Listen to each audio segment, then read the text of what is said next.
In this episode of Man vs. Marriage, relationship patterns. Are they helping you or hurting you? The podcast. How good do you want your life to be? It's really about becoming the best version of yourself that's possible.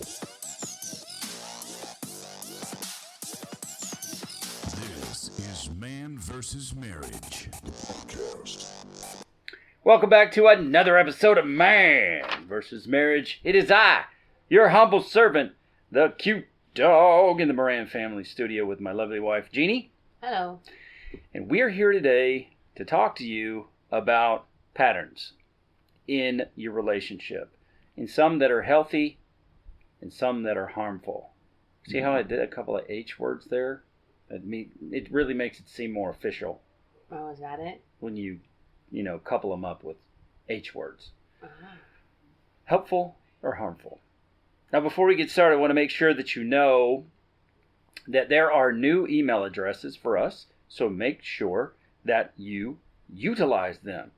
Remember to like and subscribe wherever you are on the podcast. Also be advised that we are now starting to put out some video on YouTube, which is pretty cool. I appreciate the response to that as well. So you can email us, quincy@mvsmpodcast.com or Jeannie@mvsmpodcast.com. Check the show notes for the proper spelling. And make sure you go to manvsmarriagepodcast.com and become a subscriber. We will be wrapping up our contest to win that 30-minute Zoom, so make sure you get in on that. And now we will talk about patterns. And what brings this show on is our failure to realize those patterns. And we keep going through the same cycle over and over again. So shouldn't this be Where We Suck 2? Where We Suck version 2. And that being the last episode that came out, that one is also, if you're listening on audio, go ahead, listen, that's fine. But actually make sure that you go see it again on YouTube, because that one is a video. And I haven't gone back to watch it, but there were some really in-the-moment situations going on there. Yeah, we kind of have our own therapy when we do these things. Yeah, definitely therapy for us. And that's what we hope to accomplish in this particular episode, is to have you take a step back and look at the patterns in your relationship and see if it's helping you. And if it's not, why don't you change it? Which is the epiphany I came to during the last episode. And it's like, wait a minute. How do we not see this already? Because like in the business that I'm in, there's a busy season. I'm sure there's one for every business there is, but I've been doing the same business for nearly 22 years.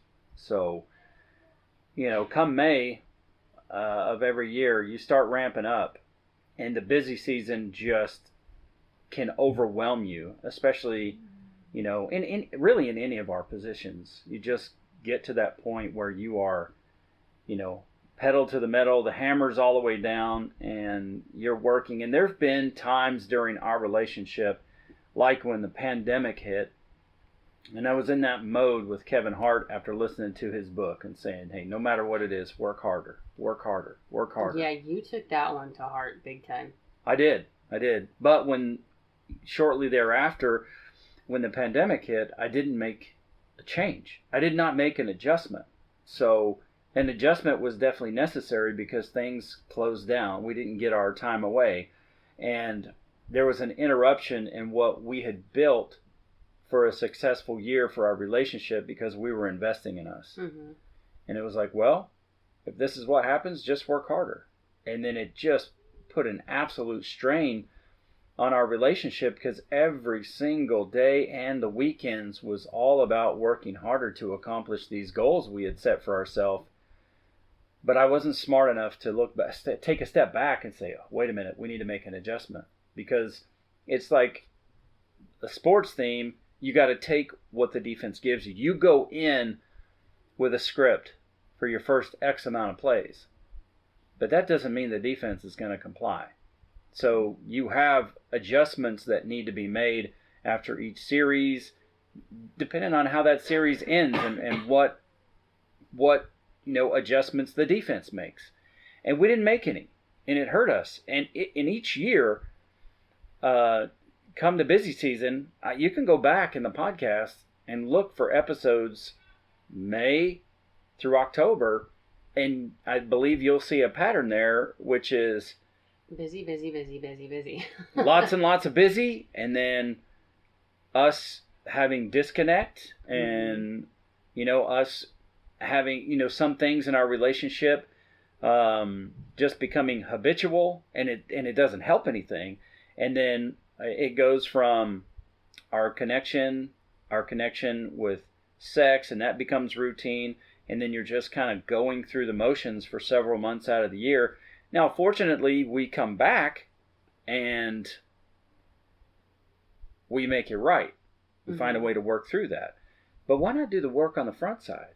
Why not prepare for what is to come and say, these are the things that we have noticed, even just taking a step back over the last couple months and saying, this is what we've noticed. One of the other things that we took out of what we do was our weekly discussion about our schedule.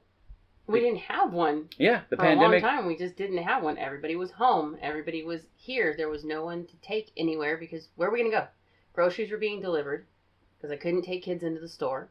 We didn't have any sports or extracurriculars going on at the time. Other than the fact that I was taking a couple of them to go running to keep up their fitness level so that they'd be ready when the sport came back. But other than that, we really just we let life dictate to us what we should be doing, and we just went along with it. Yeah.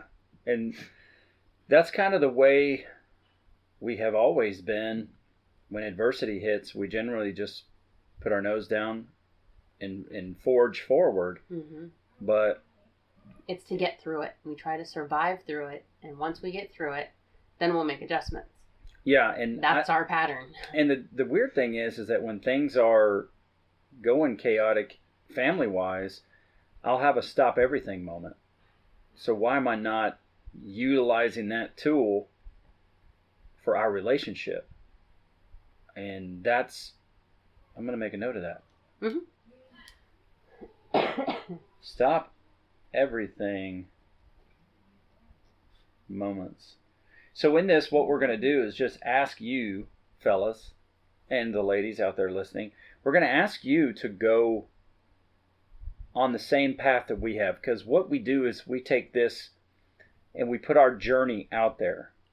And by putting our journey out there, even though your relationship may not be exactly the same, you can see some of the nuances that go on in our relationship, and then you can kind of apply those where they fit to your relationship. So maybe things feel distant or routine, or there's a pattern going on, and you're feeling like you're not connecting like you should, and all of a sudden it's an oh crap moment, and you're like, what's going on? And I wonder, does she feel the same, or does he feel the same? What the heck is happening?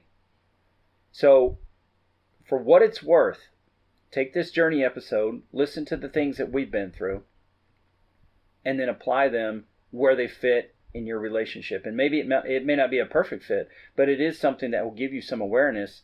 I don't want you to go nitpicking your relationship. I just want you to go based on, what is happening. It went down the wrong pipe. It's not my Jeez, fault. woman. It's not my fault. It went down the wrong side. I think there's some kind of pattern for you. When the podcast microphones go to turn on, you just start coughing automatically. Stop it. Okay, so the question I want you to ask yourself is, are the patterns in your life, in your relationship, even your career, in your parenting, are they helping you? Are they harming you? And how can you utilize that information to make your situation better? Now, this may seem obvious, but I'm just going to tell you, do more of what helps your life. And then what's not helping you, you need to reshape that so that you can use it to help move your life and your relationship forward. Your relationship is a living thing. So it's important that you continue to nurture that so it continues to grow. You do not want it to stagnate. Anything that stagnates, there's problems, whether it's mosquitoes, mold. You just don't want that in your relationship. So here's some patterns for us that help. And then we'll talk about some examples of stuff that harms our relationship. Date nights. And the funny thing is these can both be on each list. Oh, yeah. Because taking date nights seriously for us really helps invest in our relationship, where we get to just focus on our marriage. We know we have something to look forward to from week to week where it's just us. And it hasn't been just us in a very long time. Now, conversely, there can be patterns of when date night is not helping your relationship because it gets mundane, it gets routine, and it gets boring. Early on in our marriage, as we were turning it around, I thought just getting Jeannie out of the house was great. I thought, hey, I'm taking her out to a movie, and this is what she wants. She just wants to get away from all the chaos that is our house. And in reality, what she wanted was quality time. There again, I didn't realize it. No, there's nothing wrong with going to the movies once in a while. We still do that, but I needed the conversation and the connection because at the time, and in the beginning, I was with little people 24/7, and little people don't know how to have an adult conversation. So my day consisted of cartoons and storybooks and building blocks and whatever imaginative thing they were coming up with that day, cooking me fake food or whatever it was. But I didn't have grown-up conversation. And even having friends and whatnot and talking on the phone, it just wasn't the same as connecting with Quincy. We weren't talking about anything outside of house business at the time, because that's pretty much all we had the time and the energy for, because we were exhausted. But now the problem with the date night wasn't we were going to the movies all the time. When pandemic hit, we're having date night at home, we're watching movies, we're having conversation upstairs, sometimes we're sitting by the fire. But then that started to become routine, and we weren't changing anything up. It was like every Tuesday night we knew we were going to do this, this, and this. This was the pattern. And neither one of us thought we need to change this. Something's, it just became routine rather than, hey, let's go somewhere. When we finally did start getting spontaneous, kids won't leave us alone. Yeah, it's fun. It's a funny mix because you enjoy the connection with your children that you've built, when you're like parenting on purpose, not perfection, but then your kids are like, hey, I don't know. They kind of go in between. It's like, great, it's date night, kids free night. They can do what they want. But then somehow they seem to migrate up the stairs and knock on our door for the most random or ridiculous things. Or come out in the backyard to ask us stuff, or start blowing up our phone with text messages, or call in the middle of a movie. We finally get out of the house, and we're getting text messages during dinner. Hey, can we do this? Hey, can we watch this? Or we get a phone call. We're leaving town. We get a phone call. Hey, can we watch this movie? It's like, what part of, if you are not bleeding and it is not an emergency, do not call me, are we missing? No doubt. Early on when we started, this process of making our marriage better, when I would get home, it would be like two managers of a business doing a shift change. Yeah. So I'd come home and Jeannie would just tell me all the bad things the kids did, and then she would be off. And I don't even know if that was at the time when I would come home. At some point, I would come home, let you go take a bath, and kind of unwind for your day, and I would take over with the kids. But it's not, during the process of us kind of working through that, I would just hear all the naughty things that the kids did for the day, or where they were frustrated, or what happened. And so I would come home from managing people to managing people. Yeah. And it was like, holy cow, I would just be in the mindset of, okay, I'm dealing out consequences. And how fun is that when dad comes home if he's just dealing the pain out all the time and harping on the kids for all the things they did wrong during the day when they're just being kids. I'm not saying it's not real, but we had to make some adjustments in that area as well. So now I get to come home, change my clothes, and get some time to decompress from work, and then come downstairs and be dad. Obviously, mommy still gets the first hug and kiss because she deserves it. That is a ritual, ladies and gentlemen. So, and we've talked about that in earlier podcast about, do you design the way that you leave in the morning and that you come home in the evening? Is there anything intentional about that? Because Jeannie and I have non-negotiables. I don't leave without getting a kiss in the morning, and when I come home, she gets the first hug and the first kiss. And kids, being kids, funny, creative, sometimes they'll try to sucker you into, It's a game to see if they can get him to break the pattern. Yeah, and sometimes it happens. My brain is blitzed. But that was another piece of coming into date night, especially during the busy season, is come home, get changed, get food, sit in the chair, turn on the TV, watch TV, whether it's a movie or a show, eat, pass out. Jeannie gets a bath, maybe we have some sex, but it was all routine. Mm-hmm. And as much as I love sex, when it gets to be routine, the connection starts to fizzle out. Yeah. And that is, you want to avoid that. Now, our most latest date night, we had some work to do preparing for the podcast. We knew that in advance, but we made a fire. It's nice because the weather's cooling down also, but we made a fire. It was a beautiful fire. We sat by the fire, ate our food, and just stared into the flames. And there's something that's so therapeutic about it. I don't understand what it is. Oh, I love it. I love it.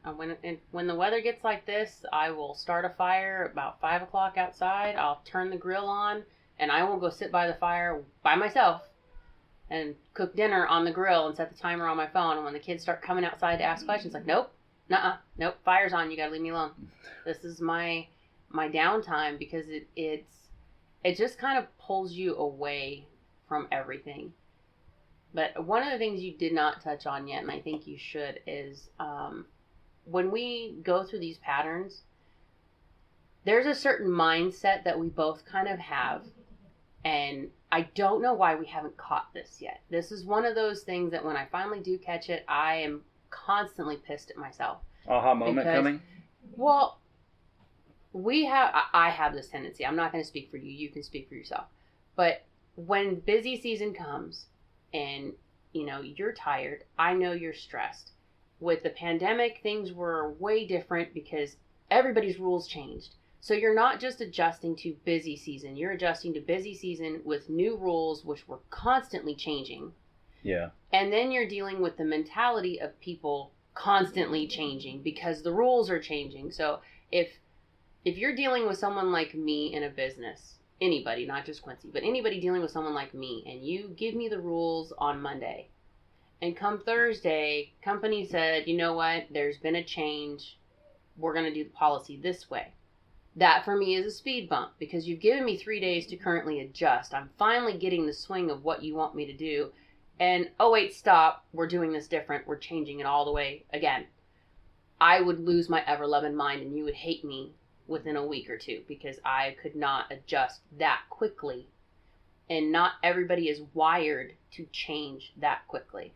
But then there are those who take certain verbiage or certain leniencies with rules and kind of, we have friends who stopped working and started collecting because that's what had to happen to keep their family afloat.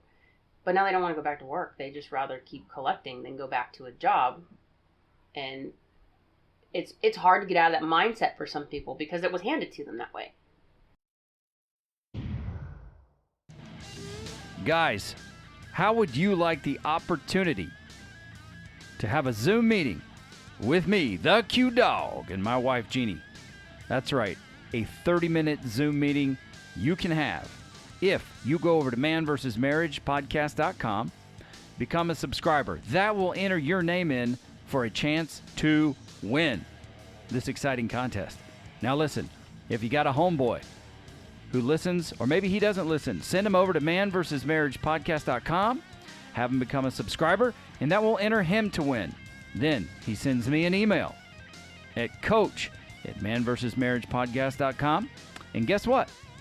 That will enter you another time. There is no limit to how many times you can be entered, so go there now to manvsmarriagepodcast.com, become a subscriber, have your friends do the same, and alert me via email, and you could win the MVSM meet and greet via Zoom with Quincy and Jeannie from Man vs. Marriage, the podcast. That's right. I'll see you there. Go get it done. Don't be a slacker. Get to work. Q-Dog is out.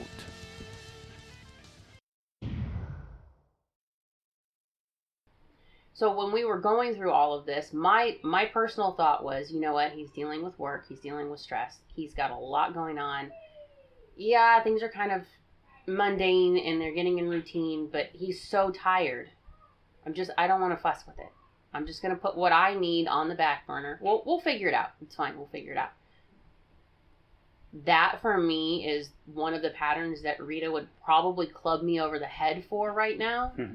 Because the biggest thing in the beginning of this was stop putting yourself on the back burner. Stop putting my own needs on the back burner. But it is such a familiar mindset of Quincy and kids come first that I could just push my stuff aside. And then by the time I realize I'm getting snippy, I'm getting pissed at people for stupid stuff. Every little minute change in scheduling, behavior, anything, I'm flipping out and I'm getting snappy left and right. And by the time I figured out, okay, we're not connecting. We're talking, we're having conversation, we're working on the show, we're still having sex, we're still having date night, but something is missing. Yeah. But you get so caught in, we'll figure it out. It's okay. We just got to get through this hardship and then we'll figure it out. We just got to get through this new drama that's going on and we'll be fine. We'll figure it out. But if you don't call it in the moment, sometimes you don't figure it out. It starts eating at you and you find yourself going, why am I so pissed off right now? Why is this frustrating so much? Why are you getting mad at me because I'm having a moment and you can't stand that I'm frustrated? So now you're frustrated because why am I frustrated? Mm-hmm. And it's stupid because if I would have just said in the beginning, okay, I think we need to change something up. Something's not connecting here. I'm missing something. Can you help me figure out what's missing? Even if you can't pinpoint it, if we talk it out enough, I'm sure we'll figure it out. Yeah. But it was just, what it ends up being is we weren't getting our time. Mm-hmm. We were getting date night. We were having sex. We were having our time at home. But we were not getting our time. When we were going out to dinner, we're both so tired that, we're talking, but we are both yawning at the table, exhausted. By the time we're done, we're like, we could have cooked a steak better than this, and we could have enjoyed the comfort of our own chairs. Mm-hmm. But we got out just to get out. It's hard because you get into the routine of, we'll get there, we'll figure it out. We'll just go through it. When this is over, we'll be fine. But when this is over, there's always something else behind it. Yeah, and we as human beings tend to just stick with what's comfortable and take the path of least resistance. And after a number of weeks or months, you look back and it's like something's off. Yeah, something is off because you're not really maintaining your relationship. You're not investing in your relationship. And part of that, part of your disconnect was you were worried about me being exhausted. And you kind of just, like we all do, made decisions for me without consulting me. Because I'll do the same for you. And in order to get on the front side of that, you have to regularly check in. Just because, we talked about hard talks and we've had plenty of them throughout the years, it usually comes when we're silent about our needs not getting met. Mm-hmm. And so that happens after time. There's a couple of tells for me when you're starting to put distance between you and the world. And pattern number one is you're pretty sharp on your attitude anyway. Mm-hmm. But when you get when the daggers come out for things that are just like, that's a basic thing, and you're getting all fired up about it, something's going on. And then when you read excessively, that is like, that tells me that something is off. Well, there's a difference between reading because I'm reading for pleasure and reading to escape. If I'm reading to escape, I don't hear anything going on around me. I can literally put myself into a bubble. You guys could be in the room talking, playing games, doing whatever. I will not hear a thing. I am in my own zone and I am gone. I know that. And that's what I'm saying. That's usually when I'm escaping from it. I'm getting away from whatever's going on because it's eating at me. That's two things that I notice, and you notice it about me. You know, the things, I have my own tells. We shouldn't allow those situations, though, to prevent us from talking and kind of doing the reboot. Mm-hmm. You know, even as sophisticated as our phones are, our computers are, sometimes they have overload and they require a reboot. Mm-hmm. And a lot of times that will fix some of the patterns that are going on that are disconnected within your computer. It gives you a fresh reboot. And those are things that we need. An example of patterns that help us, another one, is getting our long drives, our nights away. And those had shut down. And recently we were able to get out on one of those drives and get a night away, and it was not the greatest hotel. I mean, it wasn't as bad as having somebody come knock on the door right in the middle of the good times at 1 a.m, but we couldn't even get to the good times because people around us were so freaking loud. I couldn't tune anything out. I couldn't tune anything. One side is so loud with conversation, and it's like, 12:30 when we arrived. We weren't there 5 minutes. I turned around, I was like, oh, this is not going to work. Because I can't focus on us if all I can hear is outside chatter and people talking, and they're griping about some stuff, which is fine, do your thing, but these walls are really, really, really thin. It tells me why the people on the other side had their music so loud. They were doing other things, but their music was loud enough they were trying to cover it, but it was just like we were sandwiched between just absolute chaos in my mind, because I'm just sitting in the middle thinking, oh my gosh, my plan was to get here, to have a little, one-on-one time, have our conversation on the ride up, make our getaway time special, and then sleep in, because we don't get to do that at home. Right. And then we were going to go spend the day, have a nice lunch, go do a hockey game. Like, we were getting back into a normal routine. And yeah, it was not what I thought it would be. I mean, we managed to maneuver around it eventually, but it was just like, that takes a lot to get out of my head. Yeah, it does. And the fact is that I was with the mindset, you know what, this is just not going to work out. So, I was about to throw the towel in, so to speak, and it's like, yeah, forget it. I'm just going to make the best of this situation. It's not going to be, the time investment. It's not going to be the sex that we had in our mind that we were going up there, but it's like, I'm just going to take matters into my own hands, no pun intended, and get this party started and at least get us some away from home sex time. Yeah, there's a big difference between what we do at home and what we do away. Yeah, there has to be. These walls are thin too. These walls are nosy. They are. And then what is another pattern, if you can think of anything that helps our relationship? I had 2 examples down, and then figure maybe we get one in the moment. Spontaneity works really well for us. And, the fact that we have a normal date night is one thing, but when you texted me a couple weeks ago and said, hey, this movie's playing, what do you think? Let's go. Yeah. That for me is a huge emotional boost, because it wasn't planned. And now I'm excited because, hey, you came up with something and we're going to go do something. And I don't really have to look very hard for a babysitter at the moment. Thank you, Jesus. So, it was real easy to switch gears and go, okay, I've got to get this, and this done by this time frame, and we're out of here. And it just kind of gave me a jump start, I guess, for that evening. It's interesting because there are speed bumps that shut you down, and there's speed bumps that get you excited. Well, there's a difference because, excuse Come on! me, we have an excessive amount of people with schedules and routines and people who need me to do various things at various times, and none of them are capable of like giving me a whole hell of a lot of notice. It's like, oh, hey, by the way, tomorrow I'm going to be after school for an hour, so I'm going to need you to pick me up an hour later. Yeah.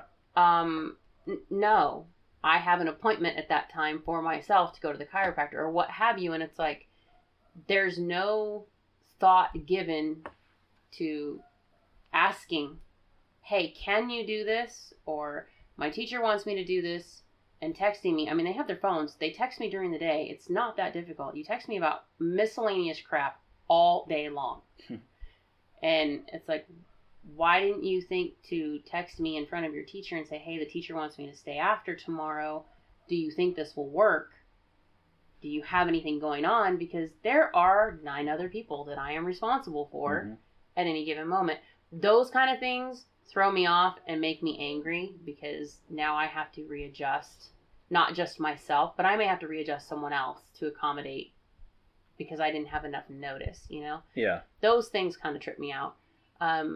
But spontaneity for me, especially when it's you and me getting away or doing something that's just us, that's a totally different kind of speed bump. Oh, yeah. Because you're asking me to put everything else aside and let's go do this for 2 hours. It still screws with my schedule and I'm still going to be behind, but I would rather stay up late for 2 hours after you've gone to sleep and have the 2 hours to ourselves because we don't get it anymore. Yeah. You know, within the last year and a half or 18 months, we just have not been able to get a lot. We've had, 3 real outings of just the 2 of us in about 18 months, where we've gone away and like gone to Big Bear for a couple of days, or we've gone out to, an overnight here or there, but nothing like we were, where it was a weekend every month and we knew for sure. Yeah. You know, it's just, it wasn't the same. Well, fortunately, we've realized the errors of our way. It only took 3 years. Yeah, right. But hey, here we are. Some examples of things that harmed our relationship, not to the point of, breaking our relationship up, but just it harms the growth and the connection. It stunts it, and then you find yourself arguing over things that once the argument is going on and you're kind of halfway through it, you're going, why the hell are we arguing? Yeah. Like, this isn't us. This isn't what we do. That's when you know this is starting to wear on us because we don't really argue hardcore anymore. Yeah, I agree. So, number 1 would be the busy season during my career, and Or school. Or the busy season during school. True. Excessive frustrations due to, and you can fill in the blank there. Finances, school, kids, autism. Yeah, and that is like that's a product of us not connecting. Mm-hmm. And then routine sex, even though there is a certain result each time we have sex, or at least 99% of the time. An orgasm doesn't necessarily replace connection. Well, there's a difference between us getting sex in because we need to get sex in, not just for the connection, but because there's a physical necessity to reset the body and to, there are things that become painful when you let them sit for too long. But, and I'm not in the habit of needing to do things myself. That's just not, it's not what I want. But at the same time, if you're not warming up to it, you're not getting the foreplay in, you're not being playful and getting the connection in or getting the massages in or whatever it is that you do to add to it, if those things are suddenly no longer on the table, you're not fully connecting. You're just getting in to get it done and make sure that we're on the same page and we're both physically getting a need met, because an orgasm definitely resets the brain. But that's what it becomes is I hate the word, but it's basically doing each other a service. It's a reset, but it's not a connection. Yeah, I would say because of life and parenting and whatnot, there are times where you need to get your 10 minutes in. Quickies are good. Just do them right. Okay. But sex is so much, for lack of a better term, deeper than that. But those are some of the things, some of the patterns that we get into because we're not being vigilant about checking in and making sure how each other is doing, because we just start survival mode. Yeah. And that's not healthy. There are times where you just have to grin and bear it and get through it. But it can't be week after week and month after month without getting some time to authentically sit down and say, hey, here's where I'm at. Where are you? And how are you feeling? And is there something I can do to help you feel better? Is there something we can do that makes us feel like we're not just surviving through this time, even though it's busy, it's crazy, etc.? You've got to, it is imperative for you to take a step back and see where your relationship is. And yeah, for a moment you can be frustrated, but the fact is that you can actually turn this around and you can feel the joy and excitement of rebooting that connection. I think we have to be willing to say no. Like when busy season comes around, and I'll just use your job as an example, because sometimes with your job, you feel like you don't have the ability to say no because of the position that you're in. And the problem with that is, if we're not getting time and we're not connecting and the job is becoming the priority over whatever else is going on, then at some point, irregardless of backlash, you have to be willing to say, no, I need 24 hours. And you've got to shut down. We experienced this on our vacation, because the first 3 days there, you were on your phone constantly with work crap. And it was like, we're here for 10 days with the family. We've been waiting an entire year for these 10 days. They can live without you for 10 days. Yeah. And it was so hard for all of us, because no one wants to, tell their boss off or tell the people off that you work with and say, look, you got to leave me alone. But at the same time, only because of the position that you're in. And I understand that, everybody has their place. You don't want to say no because you don't want to get in trouble, or you don't want the backlash when you get back. But where's your priority? Well, I say no for a different reason, but I had to, and it was, there's nothing about telling my boss off or any of it. I had to step away because my first responsibility is to my family, no matter how you look at it.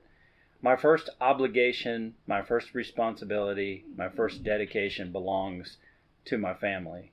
That's has to be my number one. And you can renegotiate things, but at a certain point, it was like, you know what? This has to move forward without me for now. Because when we go on a full family vacation, the first 3 or 4 days is never relaxation for you and I. No, because the just a quick glimpse. We take a 10-day vacation. We go to stay in a rental house. Okay, we are taking 11 people into a house that is not ours. We don't know how it actually looks compared to what the pictures show you online. So when we get there, the first thing we do is we scope out closets, storage space, the pantry, the refrigerators. What kind of pots and pans do we have? Like, we have to check the setup. Majority of the places we go to are set up for 2 to 4 people. Okay, that's not going to fly with our situation. The second thing we have to do is Quincy and I have to sit down and say, okay, we've got to hit this grocery store and this grocery store and this location, because we have to have these things function, because we're not eating out. That's just our rule. We don't eat out when we travel. So that takes us a good 2 days just to get the grocery part down, because rental houses don't have 3 freezers and 2 refrigerators to house what we deal with. They don't have a 5-foot pantry like we do to take care of what we do. They don't have child-proof things for Kirsten.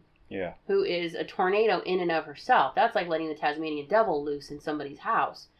So the first thing we do is we go through and everything that can be broken, snatched, thrown, used as weaponry, it all gets cleared out and put in a closet Had to somewhere. go hide it somewhere. You know, we try to warn them ahead of time, but this is our routine. We've got to make sure, where are the cameras? Do we have a way to tell when they get in and out of the doors? Is there something that gives us a notice? Who's going to be on what shift? You know, there's a whole routine.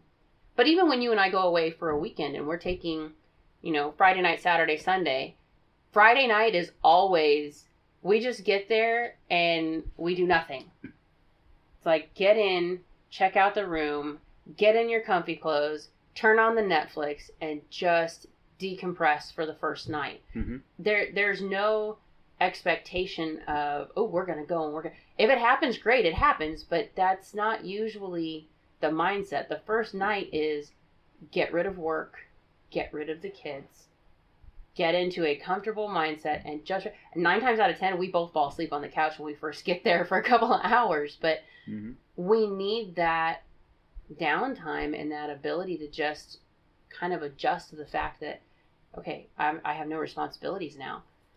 You know, it's a lot. It is really a lot when we take off, and when you're busy with work issues or, you know, trying to deal with other things that are coming up, and Hunter and Kirsten in a foreign place is all hands on deck. That's specifically the part I'm talking about, because the other things are expected, which this is expected too, but getting autism to settle in. By the time they figure it out, we're leaving. Yeah, it's a full-time job. Jeannie and I don't really truly get to relax, and we get a lot of help from the kids. Make no mistake, the kids are a lifesaver. They help us tremendously. But there's really no true relaxation when we go away on a family vacation. No. You know, we can't just turn the kids loose, because Hunter and Kirsten, they'll destroy and they'll wander and they'll be gone. Yeah. So, and I don't expect like the people I work with to understand that part, or my leadership to understand that part. It is our life. It's not until we get away together that we get to fully relax. Well, and even then, but like I said, the first night, for me, it's like, okay, are they going to text me? Is everybody going to be okay?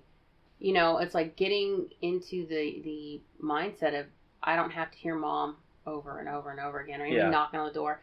But you wait, especially lately, because it seems like every date night somebody's calling for something. So it's like, okay, are they going to call me? Are they going to want something?